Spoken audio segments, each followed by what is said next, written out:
নমস্কার সবাইকে। বন্ধুরা, আজকে 6 জুন 2024 ইংরেজি ত্রিপুরা দর্পণ পত্রিকায় উঠে আসা একটি বিশেষ গুরুত্বপূর্ণ হেডলাইনের বিস্তারিত আলোচনা কী দেওয়া হয়েছে সেটা এখন আমরা দেখব। হেডলাইনটির নাম হলো রাজ্যের বিভিন্ন স্থানে সন্ত্রাস, অগ্নিসংযোগ, হামলা ভাঙচুর। এখানে বলা হচ্ছে রাজ্যের নির্বাচন মানেই সন্ত্রাস। এ যেন কোনোভাবেই পিছু ছাড়ছে না রাজ্য থেকে।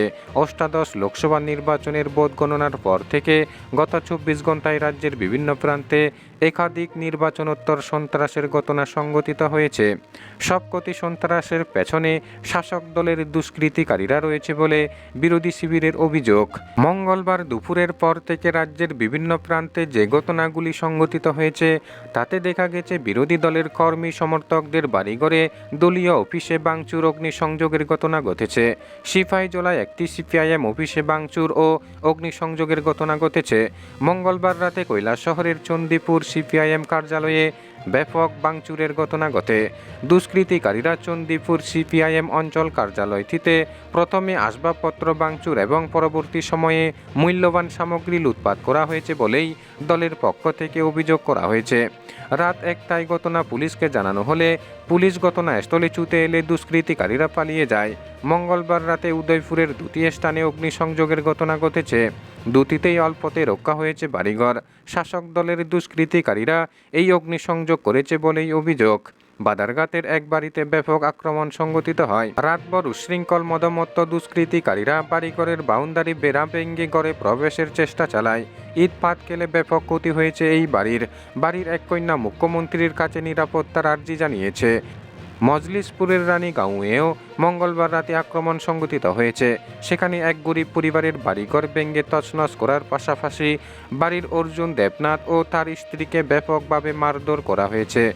একইভাবে আগরতলার বনমালীপুর বিধানসভা কেন্দ্র এলাকার কংগ্রেস নেতা গৌতম নন্দীর বাড়িতে আক্রমণ সংঘটিত হয়েছে মঙ্গলবার রাতে। সেখানেও বাড়িঘরে ব্যাপক আক্রমণ সংঘটিত করা হয়েছে।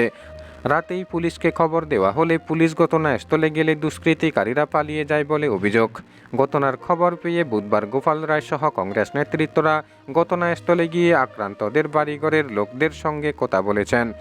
একই সাথে এই ধরনের আক্রমণের ঘটনার সাথে যুক্ত অপরাধীদের গ্রেপ্তারের দাবি জানিয়েছেন। একদল উশৃঙ্খল দুষ্কৃতিকারী গতকাল চুরিলাম বাজারের এক ফুটপাত ব্যবসায়ীর দোকান ভেঙে দেওয়ার মতো ঘটনাও করেছেন। ব্যবসায়ীর খাতর অভিযোগ তার্কিক অপরাধ। কেন তার দোকান ভেঙে দেওয়া হয়েছে? মঙ্গলবার গণনার পরপরই মেলাগড় সিপিআইএম অফিসে ভাঙচুরের ঘটনা ঘটে। সেখানেও একদল দুষ্কৃতিকারী সিপিআইএমের দলীয় প্রার্থী অফিসে ঢুকে ভেঙে তছনছ করে দিয়েছে। বিশালগড় অফিস টিলায় এক বাড়িতে ভাঙচুরের ঘটনা ঘটে।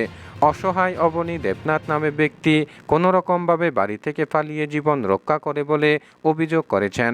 লোকসভা নির্বাচনের ফল ঘোষণা হতে রাজ্যের বিভিন্ন প্রান্তে এই ধরনের সন্ত্রাসের ঘটনা শুরু হয়ে যায়। কোনো কোনো স্থানে পুলিশের সক্রিয়তায় তেমন বড় কিছু ঘটনা না ঘটলেও সারা রাজ্যেই ছোট বড় বহু ঘটনা সংঘটিত হয়েছে। কোথাও কোথাও বিরোধী দলের কর্মী সমর্থকদের বাড়িঘরের সামনে গিয়ে ব্যাপকভাবে পতাকাবাজি ফাটিয়ে ভয়ভীতি দেখানো হয়েছে। কোথাও কোথাও পতাকাবাজি বিরোধী দলের বাড়িঘরে পাতানো হয়েছে। ফলে ঘোষণার পূর্বেই রাজ্যের মুখ্যমন্ত্রী নির্বাচনোত্তর সন্ত্রাস না হওয়ার জন্য আবেদন জানিয়েছিলেন, কিন্তু সেই আবেদন তেমন কার্যকর হয়নি। ভোট গণনার পর থেকেই রাজ্যের বিভিন্ন প্রান্তে একাধিক ঘটনা সংঘটিত হয়েছে গত 24 ঘন্টায়।